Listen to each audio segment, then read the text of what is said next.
Assalamu alaikum everyone. We are back with another lecture on literary studies. Today we are going to cover the topic of Middle English, specifically the history behind it. So before we begin, let me ask you a very simple question. Have you ever read old English texts or even old Urdu and Persian texts? Do they feel a little strange, a little distant at the same time, and a little familiar? Do you recognize many words or everything is foreign? Is the vocabulary different as well? The way Urdu developed is very similar to Middle English and its development. Urdu grew out of contact between languages like Persian, Arabic, Turkish, and local Indian dialects. It was first spoken in marketplaces and Mughal military camps, hence the word camp language or Lashkari Zaban in Urdu. At first, it was not considered prestigious compared to Persian, which was the courtly and literary language. But eventually, Urdu absorbed vocabulary, stabilized its grammar, and became the language of poetry, storytelling, and culture. Middle English went through a very similar journey. After the conquest of Normandy in 1066 year, we will be coming back to it in a minute. England was also multilingual like we are today. French was the language of rulers, Latin was the language of religion and education, and English was spoken by ordinary people like farmers. For centuries, English was seen as the low language, but slowly it absorbed words from French and Latin, lost some of its old complexities, and matured into a language of literature that we know today. So just as Urdu rose from being a mixed language of the people to the prestigious language of poets like Ghalib and Faiz, Middle English rose from being the language of commoners to the literary language of Chaucer. In many ways, Middle English is to modern English what Urdu is to Hindi or Persian. It was born in a multilingual society shaped by conquest and for a very long time looked down upon compared to elite languages. But eventually it became the voice of poetry, storytelling, and culture. So now that we have a little bit of background, let's come to the definition of what do we mean exactly by the term Middle English. Middle English literature or the time period roughly spans around 1066 years to 1500 years. So it's a long time period. And the starting point is not random at all. It's the Norman conquest. In 1066, Duke William of Normandy invaded England. Overnight, French became the language of the royal court, Latin remained the language of the church, and English, well, English is spoken by ordinary farmers, artisans, and town folks. For nearly 300 years, England lived in a trilingual world, French at the top, Latin in the middle, and English at the bottom.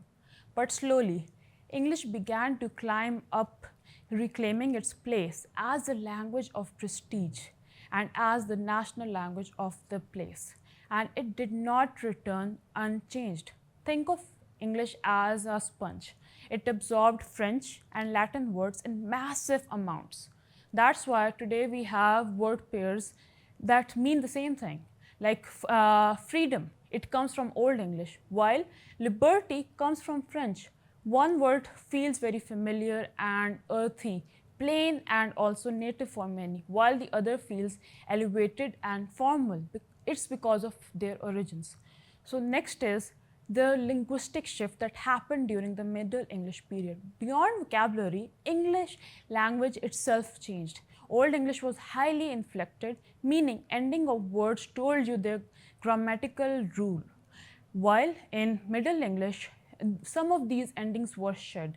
For example, Old English tone could be stan, stans, and stanus, depending on case and number. In Middle English, it's just stone and stones. So you had a fixed definition or a pronunciation. This simplification made word order more important and language more flexible for poetry and prose. But keep in mind, there was no standard spelling. Night could be spelled in many different ways. Imagine writing an essay without autocorrect and every spelling would be acceptable. That was the norm. So next is the literary culture of that time period.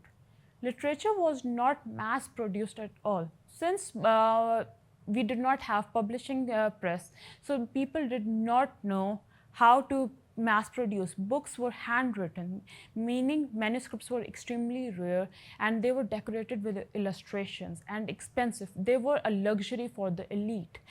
So, for the common people, we had oral cultures like songs, fairy tales, storytellings, and fables.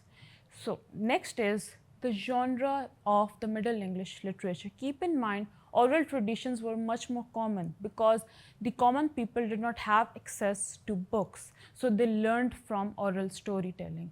So, first is the main dominance of religious texts thanks to churches. Sermons, saints' lives, and mystery plays were the most common media which people were exploring. Second were romances. So, what are romances? Romances are basically poetry that talk about chivalry of knights. They are stories about knights, their conquest, and their tales of bravery. Think of King Arthur and Sir Lancelot. Third, allegories and didactic words became common. Teaching moral lessons through symbolic stories was the norm of this time period. It was a literature deeply tied to faith, but also increasingly playful and worldly. So, before we conclude, I hope you have a little bit of recap of your previous lecture. We are going to talk about the differences between Old English and Middle English in a little bit of detail. We discussed about Old English in detail last time. So when we talk about Old English and Middle English, they look and sound very different, but they are connected. Old English had a complex grammar and Germanic style.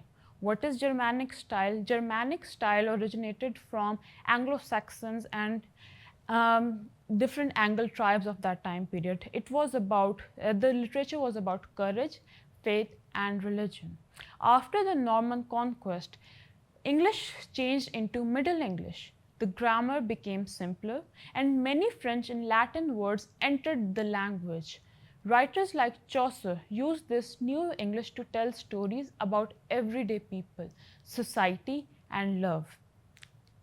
And Chaucer and many other writers also criticized the churches in this time period, which was quite rare in contrast to Old English literature, in which church was the be-all, end-all.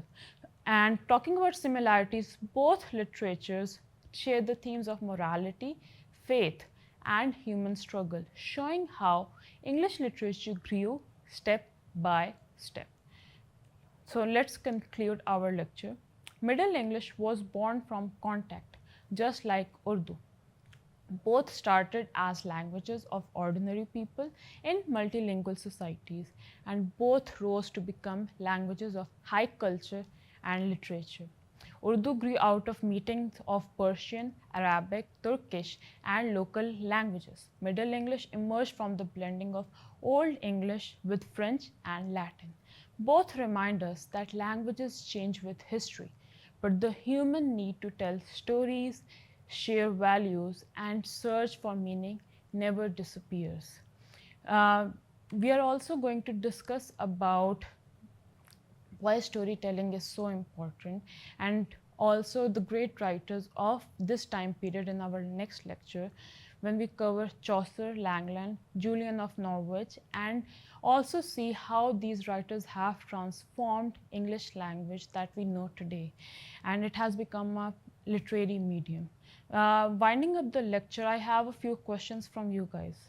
So, did you notice any similarities between the origin of Urdu and the origin of English? Today, the modern English is quite different from Old English, but they have similar roots. They are both not pure languages. They are a mixture of different languages, and both the languages have their own qualities.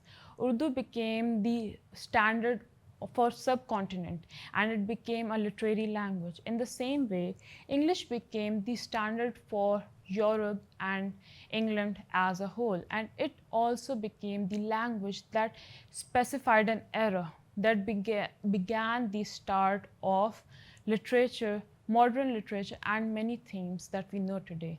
Even though it has been centuries since the time period of Middle English, some things never change.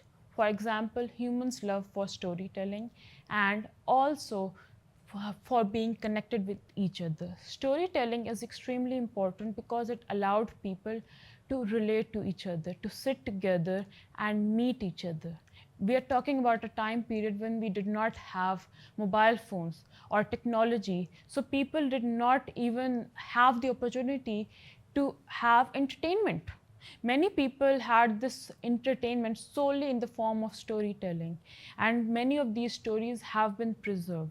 In the next lecture, we will be discussing about how many of the writers of this time period are anonymous because it has been so many centuries and it was not the norm to sign your stories at that time. Since there were oral stories, we do not have proof of many of those writers. Yet, their works became a legacy that we still discuss today, and you will be seeing many references of them in pop culture. That is all for today. See you for next lecture. Allah Hafiz.